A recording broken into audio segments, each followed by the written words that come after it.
ధర్మం ప్రేక్షకులకు నమస్కారం. ధర్మ సందేహం కార్యక్రమానికి స్వాగతం.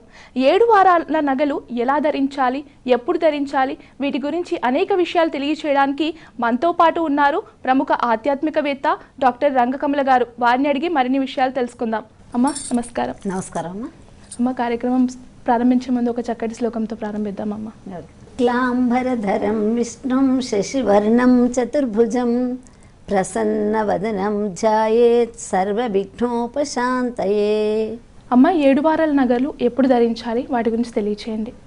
7 వారాల నగలు ఈ రోజుల్లో మనకు చాలామంది ఆడవాళ్ళు నగలు ధరిస్తున్నారు. కానీ పూర్వకాలం రాజులు కూడా వాళ్ళు ధరించినట్టు మనకు ప్రాచీనమైనటువంటి కట్టడాలు, తర్వాత అక్కడ ఉన్నటువంటి విగ్రహాలు చూస్తుంటే చేతులకు కంకణాలు వేసుకున్నట్టు, తర్వాత వాళ్ళు మణిహారాలు, భుజకీర్తులు ఇవన్నీ మనకు కనిపిస్తూ ఉంటాయి. ఈ రోజుల్లో కూడా మళ్ళీ ఆడపిల్లలు చాలామంది ముక్కులు కుట్టించుకుంటున్నారు, చెవులకు నగలు పెట్టుకుంటున్నారు.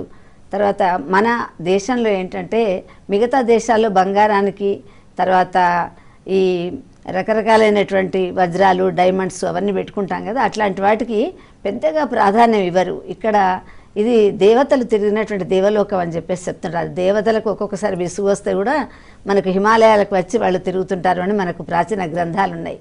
అందుకని ఇక్కడ వాళ్ళకి ఏంటంటే ఆ దేవతామూర్తులను చూసి వాళ్ళు పెట్టుకునేటువంటి విధంగానే మేము కూడా నగలు పెట్టుకోవాలి, తయారు కావాలి, కొంచెం స్త్రీ అంటే లక్షణంగా చక్కగా కనిపించాలి అనేటువంటిది ఒక భావన మన భారతీయ సనాతన ధర్మంలో మనకు కనిపిస్తూ ఉంటుంది.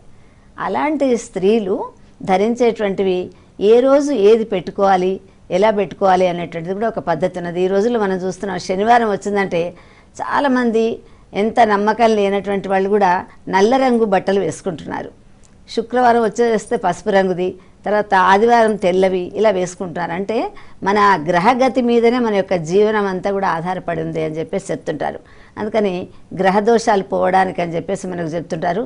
నవరత్నాలు ఎట్లా ధరించాలి, ఎవరెవరికి జాతక ప్రకారం ఎలా పెట్టుకోవాలి అని చెప్పేసి కూడా అంటుంటారు. అదేవిధంగా మనకు రవితో ప్రారంభమైనటువంటిది ఆదివారం అమ్మ. ఆదివారం రోజు గ్రహస్థితి బాలేదు అని చెప్పేసి అంటే గోధుమలు దానివ్వండి, ఎర్రటి వస్తువులు ఇవ్వండి అని అంటారు. ఆ రోజు కెంపులకు సంబంధించినటువంటి నగలు, మనం కమ్మలు కానివ్వండి, లేకుంటే దుద్దులు అంటారు అవి, మొక్కు పుడక, గాజులు, అలాంటివన్నీ కూడా మనం ఆదివారం రోజు ధరిస్తే మంచిది అని చెప్పేసి అంటుంటారు. రెండవది సోమవారం. సోమవారం చంద్రుడికి ఇష్టమైనటువంటిది ముత్యం. ఎందుకంటే చంద్రగ్రహం బాగాలేకుంటే వెండి దానం ఇవ్వండి అని చెప్తారు, బియ్యం దానం ఇవ్వండి, తెల్లటి వస్తువులు ఇవ్వండి అంటారు. మనకు రకాలైనటువంటి వీటిలలో, నవరత్నాలలో ముత్యం తెల్లనైనటువంటిది. అందుకని చెప్పేసి చంద్రుడికి ముత్యాన్ని ధరించాలి అని చెప్పేసి సోమవారం ధరిస్తారు. అదేవిధంగా మంగళవారం వచ్చేసరికి మనకు కుజగ్రహం అని చెప్పేసి చెప్తుంటారు. ఈ కుజగ్రహం దగ్గరికి వచ్చేసరికి ఆయనకు పగడం ఇష్టం అన్నమాట. అందుకని పగడాలు ధరిస్తుంటారు. పగడాలతో సంబంధించినటువంటి హారాలు కానీ, మాలలు కానీ అట్లాంటివి ధరిస్తుంటారు. పగడం ఉంగరంలో ఉన్నటువంటిది వెండి కానీ బంగారంలో కానీ వాళ్ళ ఇష్టం, దాన్ని పెట్టుకొని పగడం ధరించాలి అని చెప్పేసి చెప్తుంటారు. తర్వాత బుధుడు గ్రహ దోషాలలో బాలేదు అంటే పెసలు దానం ఇమ్మంటారు. పెసలు ఎలా ఉంటాయి, పచ్చగా ఉంటాయి. అందుకని చెప్పేసి పచ్చలు పెట్టుకోండి అని చెప్పేసి అంటారు. మనకు నవరత్నాలలో పచ్చలు అని కూడా ఉంటాయి, అట్లాంటి పచ్చవి పెట్టుకోవాలి. తర్వాత గురుడు అంటే బృహస్పతి, దేవతలకే గురువు ఆయన. ఉపాధ్యాయుడు అయినటువంటి వాడు ఎప్పుడు కూడా పిల్లలను జాగ్రత్త చదవండి అని చెప్పేసి అంటాడు. ఈ వేలుకు ప్రాధాన్యం ఇచ్చేటువంటిది బృహస్పతి. అందుకని బృహస్పతికి ఈ పుష్యరాగం అని చెప్పేసి అంటుంటారు మన వాళ్ళు. అది కూడా కనక పుష్యరాగం అని చెప్పేసి ఉంటుంది. ఆ పుష్యరాగాన్ని ఉంగరంలో పెడుతున్నప్పుడు చర్మానికి తగలాలన్నమాట, లోపల హోల్ చేస్తాడు. కనక పుష్యరాగం మనకు పిల్లలు చదువుకునేటువంటి వాళ్లకు విద్య, తర్వాత వాళ్ళకు ధారణా శక్తి ఉండాలి, జ్ఞాపక శక్తి ఉండాలి, మాటికి మర్చిపోతున్నారు, సరిగా సబ్జెక్టులని పాస్ అవుతలేరు అని చెప్పేసి ఎవరి దగ్గరికైనా వెళితే, అది కూడా చిన్నపిల్లలకు అవసరం లేదు, కొంచెం 16 ఏళ్ళు 20 ఏళ్ల మధ్యలో ఇంజనీరింగు, ఇంటర్ అలా వచ్చినటువంటి సమయంలో పిల్లవాడికి కొద్దిగా జ్ఞాపక శక్తి తక్కువ ఉంది అని చెప్పేసి అంటే కనకపుష్య రాగంతో చేసినటువంటిది ఉంగరం పెట్టమని చెప్పేసి చెప్తారు. శుక్రుడు ఎవరైతే వాళ్ళ యొక్క జాతకంలో ఉంటాడో వాళ్ళు చాలా అందంగా ఉంటారు, చక్కగా మాట్లాడేటువంటి శక్తి ఉంటుంది, తర్వాత ఆలోచన ధోరణి కూడా వాళ్ళకి చాలా బాగుంటుంది. అన్నిట్లలోకి కూడా ఖరీదైనటువంటిది మనకు డైమండ్ అంటారు, వజ్రం. అందుకని చెప్పేసి శుక్రవారం రోజు డైమండ్కు సంబంధించినటువంటిది వాళ్ళ గోచారం ప్రకారం వాళ్ళు పెట్టుకోవడం అనేటువంటి చాలా మంచిది. శనికి నీలం అని చెప్పేసి అంటారు, నల్లని వాడు కాబట్టి ఆ సూర్యుడి యొక్క పుత్రుడే శని మనకు.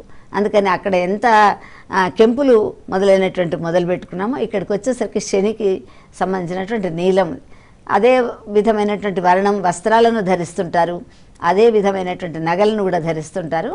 ఇది ఒకరోజు ముందుగానే, రేపు ఏం వారం అంటే మనం రాత్రే తీసి పెట్టుకుంటాం. ఎందుకంటే ఈ రోజుల్లో యాంత్రిక యుగం, ఆఫీసులకు పోతున్నారు, ఉద్యోగాలకు పోతున్నారు, ఉరుకుల పరుగుల మీద, అప్పుడు తీసుకోవాలంటే చాలా జాగ్రత్త ఉండదు.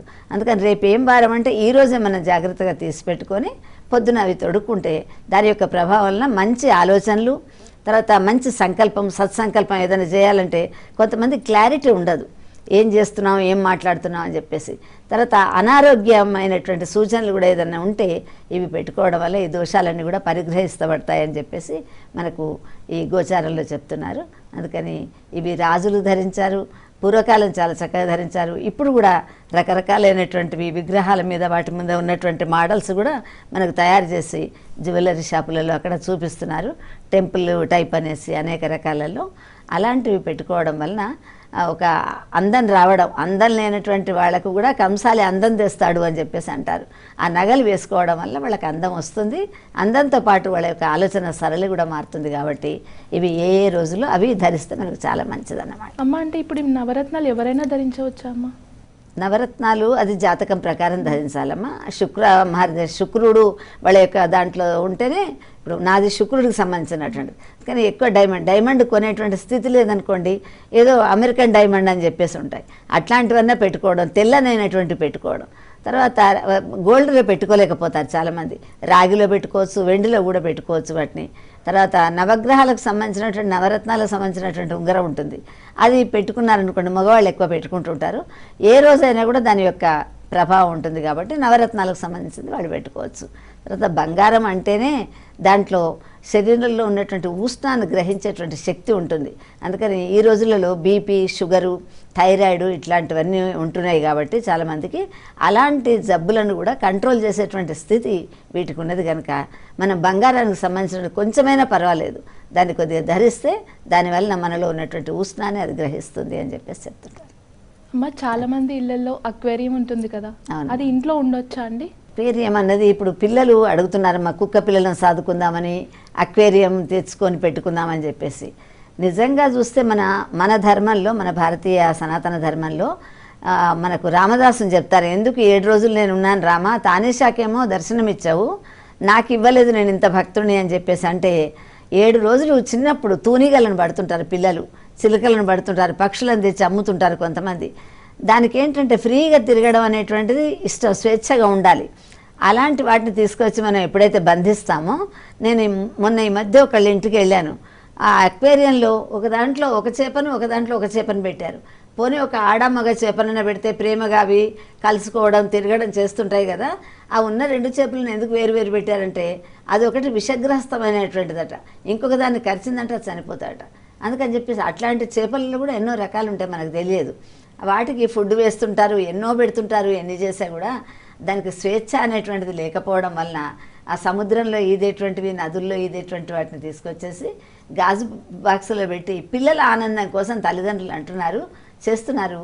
కానీ ఈశ్వరానం సర్వభూతానం అంటారు. ప్రతి పురుగులు అన్నిట్లలో కూడా నేను భగవంతుడు నేను ఉన్నాను అంటాడు. దాన్ని తీసుకొచ్చి నువ్వు ఎప్పుడైతే కట్టేసావో అక్కడ భక్త రామదాస్కే అంటాడు, 7 రోజులు చిలుకని తెచ్చి బంధించావు కనుక 7 రోజులు నిన్ను జైల్లో పెట్టారు బాబు అని చెప్పేసి చెప్పాడు రాముడు. ఆ విధంగా మనం పిల్లలు పట్టడం కానీ, చీమలు పాకుతుంటే గిన్నెలు గ్లాసులు బోర్లేస్తుంటారు, నలుపుతుంటారు, చంపుతుంటారు. చిన్న చిన్న పిల్లలకు వాటిని ఏదో చేయాలని ఉంటుంది, కానీ వాటికి కూడా ఒక ఫ్యామిలీ ఉంటుంది బాబు. వాళ్ళ అమ్మ ఆహారం తెస్తానని ఎదురు చూస్తుంటారు, వాళ్ళ తల్లి పాపం చంపకండి అని చిన్నప్పుడు మాకు కథల రూపంలో చెప్పేవాళ్ళు. ఇప్పుడు కథలు చెప్పేటువంటి సమయం తల్లులకు లేదు, వినే సమయం పిల్లలకు లేదు. దానివల్ల వాళ్ళు దాన్ని నలిపేయడం, చంపేయడం, లేకుంటే ఆ విధంగా అదొక రాక్షసత్వం. అందులో పెట్టడం, ఫుడ్ పెడుతున్నా, ఎంత కాస్ట్లీ ఫుడ్ పెడుతున్నారు, మెడిసిన్స్ ఇస్తున్నారు, నీళ్లు మారుస్తున్నారు, పెద్ద ఎంతో ఖరీదైనటువంటి డబ్బాలు తెచ్చి పెడుతున్నారు. కానీ దాని స్వేచ్ఛకు భంగం కలుగుతున్నది కాబట్టి అట్లాంటివి చేయకూడదు. కానీ పలువురాడిన మాట పాడి అయితోచును, 100 మంది 1000 మంది పెడుతుంటే మనం వద్దని చెప్తే ఇప్పుడు ఎవరు వింటారు? వినడానికి లేదు. అందుకని చెప్పేసి ఒకళ్ళని చూసి ఒకళ్ళు పెడుతున్నారు. వాళ్ళ ఇంట్లో ఉన్నది కదా ఫ్యాషను, మన ఇంట్లో ఎందుకు ఉండకూడదు, నాన్న వాళ్ళ ఇంట్లో ఉంది మనకు కూడా కొనమని చెప్పేసి పిల్లలు అనడం. దీనివల్ల డబ్బు కూడా ఎక్కువ అయిపోయింది. ఇంతకుముందు అక్వేరియం కొనాలి చేయాలంటే 8 మంది 10 మంది పిల్లలు ఉన్నటువంటి సమయంలో ఒకళ్ళ బట్టలు ఒకళ్ళకు, ఒకళ్ళ పుస్తకాలు ఒకళ్ళకి ఇచ్చుకుంటూ అలా చదివించుకున్నారు తప్ప ఇంత డబ్బు ఫ్లో లేదు ఆ కాలం. కానీ ఇప్పుడు 1,00,000 అయినా కూడా పెట్టి ఎక్వేరియంలు కొంటున్నారు. 50,000 40,000 పెట్టి కూడా రకరకాల కలర్ఫుల్ చేపలను తీసుకొచ్చి పెడుతున్నారు. ఆ పెట్టడం వలన వాటి జీవితాన్ని పాడు చేస్తున్నారు. కుక్కలను పెంచడం కూడా అదే అంటారు. ఎందుకంటే దానికి స్వేచ్ఛ, దానికి ఎవరితోనే తిరుగుతుంది. కానీ దాన్ని తీసుకొచ్చేసి పెట్టేసరికి ఫుడ్ పెడుతున్నాడు, బెడ్ పెడుతున్నాడు, అన్నీ పెడుతున్నారు, కానీ స్వేచ్ఛ లేదు అని చెప్పేసి చెప్తుంటారు. అది మన ధర్మంలో లేదు, కానీ పాశ్చాత్య నాగరికతలో పడి మన వాళ్ళు కూడా అలా పెంచుతున్నారమ్మా. లక్కీ ప్లాంట్ అని, మనీ ప్లాంట్ అని పెంచుతుంటారు కదండి, అసలు ఇది ఇంట్లో పెంచొచ్చా, ఉండొచ్చా అండి? మనకు అశోకుడు ఎప్పుడైతే కళింగ యుద్ధం చేశాక ఆ యుద్ధాన్ని చూసి పరివర్తన చెందాడు ఆయన. ఎందుకు ఇంతమందిని హింస చేసి నేను ఏం చేయాలి అని చెప్పేసి ఆయన బౌద్ధ మతాన్ని స్వీకరించాడని మనం చరిత్రలో చదువుతుంటాం. ఆయన కూతురు, ఆయన తమ్ముడు వాళ్ళు బౌద్ధ మతాన్ని వ్యాప్తి చేయడానికి చైనా, టిబెట్ మొదలైన ప్రదేశాలకు వాళ్ళు వెళ్ళినప్పుడు వీళ్లతో పాటు కొంతమంది, ఇప్పుడు మన దేశం వాళ్ళు విదేశాలకు వెళుతున్నారు, వాళ్ళతో పాటు వాళ్ళ బంధుమిత్రులు కూడా బాగుంది, ఇక్కడ మనకు డబ్బు సంపాదన బాగుంది అంటే ఎలా వచ్చినట్టు ఆ రోజుల్లో కూడా ఈ ద్వీపకల్పాలకు వెళ్ళినటువంటి వాళ్ళు ఉన్నారు. వెళ్ళిన వాళ్ళు ఎవరు అంటే మన హైందవులే. కానీ ఇప్పుడు చైనా వాళ్ళు ఏం చేస్తున్నారంటే చిన్న చిన్న చిట్కాలు చెప్తున్నారు. మీరు ఇది చేస్తేనే మీకు ఇంట్లో బాగుంటుంది, ఈ విధమైనటువంటి వస్తువుని మీరు ఉంచుకోండి అని చెప్పేసి. వాళ్ళు ఈ మధ్య ఏం చేస్తున్నారంటే బ్యాంబూ అనేటువంటి చెట్టుది చిన్న ముక్కల్లాగా కట్ చేసి దాన్ని చెట్టుగా పెట్టి గిఫ్ట్లు ఇస్తున్నారు. వృక్షం గిఫ్ట్గా ఇస్తే మంచిదే, కానీ ఈ చెట్టు పెట్టుకుంటేనే మీ ఇంట్లో మీకు లక్కీ చెట్టు ఇది, అది మనం కొనుక్కోకూడదు. ఎవరన్నా ఇచ్చినటువంటి తీసుకుంటే, నాకు కూడా చాలామంది ఇచ్చారు. అమెరికాలో కూడా చైనా వాళ్ళు, అక్కడి వాళ్ళు, జపాన్ వాళ్ళు గిఫ్ట్ లాగా దాన్ని ఇస్తున్నారు, కొనడానికి కూడా ఇస్తున్నారు. మీరు ఎవరికైనా గిఫ్ట్ ఇస్తే తీసుకెళ్ళండి అని చెప్పేసి ఇస్తున్నారు. దానివలన ఆ బ్యాంబునో చెట్టు ఏ విధంగా పెంపు పొందుతుందో, అది చనిపోకుండా ఉంటుందో పెద్ద వృక్షంలాగా, అట్లా దాంతో మనం వేణువు తయారు చేస్తుంటాం, అనేకమైనటువంటి ఇన్స్ట్రుమెంట్స్ తయారు చేసుకుంటాం. కాబట్టి అలాంటి చెట్టు మీ ఇంట్లో ఉంటే మంచిది. తర్వాత పీస్ ఉంటుంది, మీకు ఇంట్లో శాంతి ఉంటుంది, గొడవలు ఉండవు అని చెప్పేసి చాలా ప్రచారం చేస్తున్నారు. ఇది ఒకానొక సమయంలో మన హైందవ ధర్మంలో ఉన్నటువంటిదే. కానీ ఈ ప్రచారం జరిగి విదేశాలకు వెళ్ళి ఇప్పుడు మనం చూస్తాం, పేటెంట్ వేప చెట్టు మనది, కానీ వేప సబ్బులు, వేప అని చెప్పేసి వాళ్ళంతా కూడా తీసుకునేసరికి ఏమైపోయింది, మనకు వేప చెట్టు మన ఇళ్ల ముందర ఉన్నా కూడా మనం అని చెప్పుకోవడం లేదు. అట్లా వాళ్ళు పేటెంట్గా వాళ్ళు తీసుకుంటున్నారు. అట్లానే దీన్ని కూడా బ్యాంబూ చెట్టును కూడా లక్కీ ట్రీ అని చెప్పేసి దాన్ని ఇస్తున్నారు. మరి ఎక్కువ ఇంకా మిగతా చెట్ల గురించి తెలియదు, కానీ కొన్ని చెట్లు ఆ వాసన రావడం వల్ల చిన్న చిన్న కణాలు వాటిలో ఉంటాయి. ఆ ముక్కుల వలన జలుబు, తర్వాత దగ్గు రావడం, క్యాన్సర్ రావడం మొదలైనటువంటివి వస్తాయి. కాబట్టి చిన్న ఆకులుండి దానికి చిన్నగా రోమాలు ఉన్నట్టు వెంట్రుకల్లాగా ఉంటాయి, అలాంటి ఆకులు ఇస్తున్న చెట్లు ఇస్తున్నారు. అవి మాత్రం తీసుకోకూడదు, వాటిని మనం ఇంట్లో పెట్టుకోకూడదు. అలాగే అమ్మ, పుణ్యక్షేత్రం అంటారు, తీర్థయాత్ర అంటారు, రెండు ఒకటేనా అండి? యాత్రలు ఇప్పుడు జాతర అంటారు. ఇప్పుడంతా కూడా మీరు వినే ఉంటారు, సమ్మక్క సారక్క జాతర అవుతుంది. ఈ జాతర 2 ఏళ్లకు ఒకసారి అవుతుంది. ఆసియాలోనే పెద్ద జాతర అని చెప్పేసి పేరు పొందినటువంటిది. ఈ జాతరలకు వాళ్ళు ఏ సమయంలో, జాతర సమయంలో అక్కడ అమ్మవారు ఆ సమ్మక్క సారక్క విగ్రహాలను తీసుకురావడం, కుంకుమభరణి తేవడం, అక్కడ ఉన్నటువంటి ఆటవికులందరూ కూడా వాళ్ళు తీసుకొచ్చి పూజలు చేయడం, అక్కడ బెల్లం పంచి పెడతారు బంగారు అని చెప్పేసి. ఆ సమయంలో మాత్రమే జాతరలకు మనం పోతాం. యాత్ర అన్నది ప్రకృతి, జాతర అన్నది వికృతి. అది ప్రజల నాలుకల మీద పడి జాతర అయింది, కానీ దాన్ని యాత్రా స్థలాలు అంటారు. యాత్రా స్థలాలకు పట్టింపుగా వాళ్ళు ఎప్పుడైతే పర్టికులర్గా పెడతారో ఆ డేస్లో మాత్రమే మనం వెళ్ళాలి. పుణ్యక్షేత్రాలు ఉంటాయి, ఇప్పుడు బద్రీ, కేదార్నాథ్ మొదలైన ప్రదేశాలు కూడా మనం చూస్తాం. వాళ్ళు ఎప్పుడు ఓపెన్ చేస్తే అప్పుడే పోతాం తప్ప వాళ్ళు ఓపెన్ చేయనటువంటి సమయంలో మనం పోవడానికి వీల్లేదు. అక్షతృతీయ రోజే వాళ్ళు తలుపులు తెరుస్తారు అంటే అప్పటి నుంచి మన యాత్రికులు వెళుతూ ఉంటారు. అదేవిధంగా రామేశ్వరం, కాశీ మొదలైనటువంటి ఉంటాయి. దేశ విదేశాల్లో ఉన్న మన వాళ్ళు వస్తారు, తిరుపతికి వెళుతూ ఉంటారు, పుట్టిమెంటుకలు చేయించుకుంటాం, కళ్యాణం చేయించుకుంటాం. అలాంటి పుణ్యక్షేత్రాలు, ఆ పుణ్యక్షేత్రాలకు ఈ రోజే రావాలి, ఈ రోజే ఉండాలి అని లేదు. రామేశ్వరం, కాశీ, తిరుపతి మొదలైనటువంటి ప్రదేశాలకు మనం ఎప్పుడైనా పోవచ్చు. కానీ కొన్ని పూరి జగన్నాథ్ లాంటివి, తర్వాత బదిరి లాంటివి, అవి పుణ్యక్షేత్రాలైనా కూడా కొన్ని స్పెసిఫిక్ డేస్లోనే మనం వెళ్ళాలి.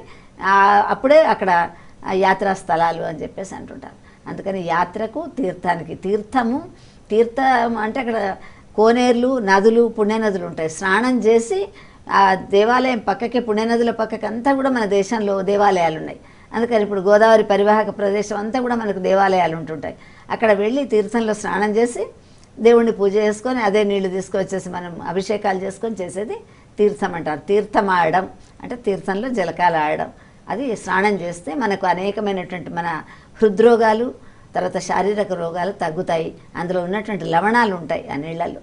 దానివల్ల మన శరీరానికి కావాల్సినటువంటి పోషక పదార్థాలను అది గ్రహిస్తుంది అని చెప్పేసి చెప్తుంటారు. అందుకని తీర్థం వేరు, యాత్ర వేరు. మరి జాతరలలో కూడా ఇప్పుడు మనకు జంపన్న వాగు అని చెప్పేసి అంటారు. జంపన్న వాగులో స్నానం చేసిన తర్వాతనే అమ్మవారిని కొలుస్తుంటారు. జంపన్న వాగు ఇవాళ ఉండవచ్చు, రేపు ఎండిపోవచ్చు. నీళ్లు ఒకసారి వర్షాలు ఉంటే బాగా ఉంటాయి. ఈ సంవత్సరం నీళ్లు లేవని చెప్తున్నారు. ఏదో నీళ్లు పంపుల ద్వారా పంపిస్తున్నారు. కానీ పుణ్యనదుల పక్కకు ఉన్నటువంటి చోట మాత్రం తప్పకుండా అక్కడ మనకు క్షేత్రాలు ఉంటాయి. మనం వాటిని పుణ్యక్షేత్రాలు అంటాం. అలాగే అమ్మ, ఇంట్లో లాఫింగ్ బుద్ధ పెట్టుకుంటారు కదా, అసలు ఇది ఇంట్లో ఉండొచ్చా? ఉంటే ఎక్కడ పెట్టుకోవాలి? ఎప్పుడు కోపంగా సీరియస్గా ఉన్న వాళ్ళని మనం చూస్తుంటామమ్మా. ఆ సీరియస్గా ఒక భగవంతుడు చరాచర కోటిలో 80 లక్షల జీవరాశుల్లో మనిషికి ఇచ్చినటువంటిది ఒకే ఒక్క అదృష్టం నవ్వడం అనేటువంటిది. చిరునవ్వు ముఖం మీద ఉన్నటువంటి వాళ్ళని మనం చూసామనుకోండి, మనలో ఉన్నటువంటి కోపం కూడా తగ్గిపోతుంది వాళ్ళని చూసిన తర్వాత. అందుకని ఎవరో ఇద్దరు పిల్లలు పోట్లాడుకున్నారనుకోండి, ఆవిడ పక్క మీ పిల్లవాడు కొట్టాడని చెప్పడానికి వచ్చినప్పుడు కూర్చోండమ్మ, బాగున్నారా, పక్క పక్కనే ఉంటాం కానీ ఉద్యోగాల వల్ల మనం కలుసుకోలేకపోతున్నాం, బాగున్నారా అదే అని మనం మాట్లాడాం అనుకోండి నవ్వుతూ, అప్పుడు అంత కోపంతో వచ్చిన ఆమె కూడా ఈమె మాట్లాడినటువంటి మాటకు నవ్వుకు ఆమె కొంచెం శాంతపడుతుంది. అట్లానే మనుషులు ఇళ్లలో బాగా గొడవలు అవుతున్నాయి ఈ మధ్య. చీటికి మాటికి ప్రధానికి ఈ డబ్బుతో కానీ ఉద్యోగాలతో కానీ నువ్వెంత నేనెంత అని. ఇంతకుముందు ఇలా ఉండేది కాదు. బుద్ధ విగ్రహాలు, ఇది లాఫింగ్ బుద్ధ ఎవరు ఏ కాలం పెట్టుకోలేదు. కానీ ఈ రోజుల్లో ప్రతి ఇంట్లో ప్రతి గదిలో పెట్టుకుంటుంటున్నారు. ఎందుకంటే వీళ్ళల్లో సహనం తగ్గిపోతున్నది. అది మనకు భారతంలో చెప్తుంటారు. అల్పాయుష్కులు, తర్వాత అలసత్వులు, బాగా అలసిపోయి వస్తున్నాం. వచ్చినటువంటి చికాకంతా కూడా ఇంటికి పోయిన తర్వాత మనకు ఆ కోపం వస్తుంటుంది. బస్సు దొరకకపోయినా, పని మనిషి పొద్దున్నే రాకపోయినా ప్రతిదానికి చిరాకు పడుతుంటాం. అందుకని ఆ చిరాకు పోవడానికి అని చెప్పేసి ఒకసారి ఆ విగ్రహం దిక్కు చూస్తే ఆ విగ్రహం మనం చూసి నవ్వినట్టు అనిపిస్తుంటుంది. ఎందుకు ఇంత కోపం తెచ్చుకుంటాం చిన్న చిన్న విషయాలకు అన్నట్టు మనకు జవాబు దొరుకుతుంది. కానీ చాలామంది ఈ రోజులలో అది కూడా గిఫ్ట్గా ఇచ్చేది. ఇప్పటి చెట్టులాగా ఎవరన్నా ఇస్తే తీసుకోవాలట తప్ప దాన్ని మనం కొనుక్కోకూడదు అని చెప్పేసి కూడా చాలామంది చెప్తున్నారు. కానీ మనం ఎవరికైనా గిఫ్ట్ ఇవ్వాలి అనుకుంటే ఆ లాఫింగ్ బుద్ధ విగ్రహం తీసుకొని వెళ్ళి మనం ఇస్తే వాళ్ళింట్లో ప్రతి వాళ్ళు కావాల్సింది ఎంత సంపాదించా, ఎంత వండుకున్నా, ఏదైనా కూడా శాంతి కావాలనుకుంటున్నారు. ఆ పీస్ దొరకాలి అంటే తప్పకుండా ఈ పీస్ని వాళ్ళ ఇంట్లో ఇవ్వాలి అని చెప్పేసి చెప్తున్నారు. అలాగే అమ్మ, ఇంట్లో మనీ ప్లాంట్ అని మొక్కను పెంచుతుంటారు కదా, ఈ మనీ ప్లాంట్ పెంచుకోవడం వల్ల ఇంట్లో మనీ అక్షయం అనేది ఉంటుందా? ఇది కూడా ఒక నమ్మకం అమ్మ, మూఢనమ్మకం అంతే. ఎందుకంటే మనీ ప్లాంట్ లేని వాళ్ళ ఇళ్లలో, చాలామంది ఇళ్లలో డబ్బు కుదవలేదు. మనీ ప్లాంట్ పెడుతున్నారు వాచ్మెన్లు, వాళ్ళు విపరీతంగా పెడుతున్నారు. పాపం వాళ్ళు ఎంత చూసా కూడా ఎక్కడ వేసిన గొంగడ అక్కడే అన్నట్టుంది. దానివలన పెరుగుతుందని లేదు, కానీ మనకు పొద్దున్న లేవగానే చెప్తుంటారు. ఒక పేషెంట్కైనా కూడా మనం హాస్పిటల్కి పోతే గ్రీన్ కర్టన్లు, గ్రీన్ కిటికీలకు కర్టన్లు, గ్రీన్ బెడ్షీట్లు, గ్రీన్ బట్టలు వేసుకొని వస్తారు డాక్టర్లు కూడా చూడడానికి. ఈ గ్రీన్ కలర్ అనేటువంటిది ఆకుపచ్చ రంగు కళ్ళకు చాలా మంచిది. అందుకే పొద్దున వాకింగ్ చేసినప్పుడు మనం గడ్డి మీద నడుస్తుంటాం, పచ్చిక మీద నడుస్తుంటాం. పచ్చదనం అనేటువంటిది ఉండాలి. ఎప్పుడైతే మనం మనీ ప్లాంట్ పెట్టుకుంటున్నామో ఆ మనీ ప్లాంట్ కిటికీలో పెడితే కిటికీలోంచి కిందికి వస్తుంటుంది. కొంతమంది బాటిల్స్లో, బల్బులలో పెట్టి పెంచుతూ ఉంటారు. దానివల్ల ఏంటంటే ఇంట్లో ముఖ్యంగా అపార్ట్మెంట్స్లో మనకు గ్రీన్ అనేటువంటిది లేదు. కానీ ఈ చెట్టు పెట్టడం వల్ల లోపల ఉన్నటువంటి కొన్ని రకాలైనటువంటి అక్కడ ఆక్సిజన్ అవి మనకు విడుదల చేస్తూ ఉంటాయి. తర్వాత మన కళ్ళకు కూడా చక్కటి కాంతినిస్తుంటాయి, కళ్ళకు చల్లదనం అని చెప్పేసి చెప్తుంటారు. ఒకవేళ మనీ ఎప్పుడు ఇచ్చా ఇవ్వకున్నా అనారోగ్యం పాలైతే మనకు డబ్బు పోయేది హాస్పిటల్కి పోతే. కానీ ఆరోగ్యాన్ని ఇస్తుంది కాబట్టి డబ్బు వస్తుందనే అనుకోవాలి. డబ్బు డైరెక్ట్గా రాకపోవచ్చు, కానీ అనారోగ్యం లేకపోవడం వల్ల కూడా మనకు డబ్బు వచ్చినట్టే. అందుకని మనీ ప్లాంట్తో మనీ ఎప్పుడు వస్తుందో తెలియదు, కానీ ఆరోగ్యం మాత్రం వస్తుందని చెప్పవచ్చు. 7 వారాల నగల గురించి, అలాగే నాకున్నటువంటి సందేహాల గురించి చాలా చక్కగా సమాధానాలు చెప్పారు. మీకు ధన్యవాదాలు. నమస్కారం. చూశారు కదండి, ధర్మం సందేహం. చూస్తూనే ఉండండి హిందూ ధర్మం. నమస్కారం.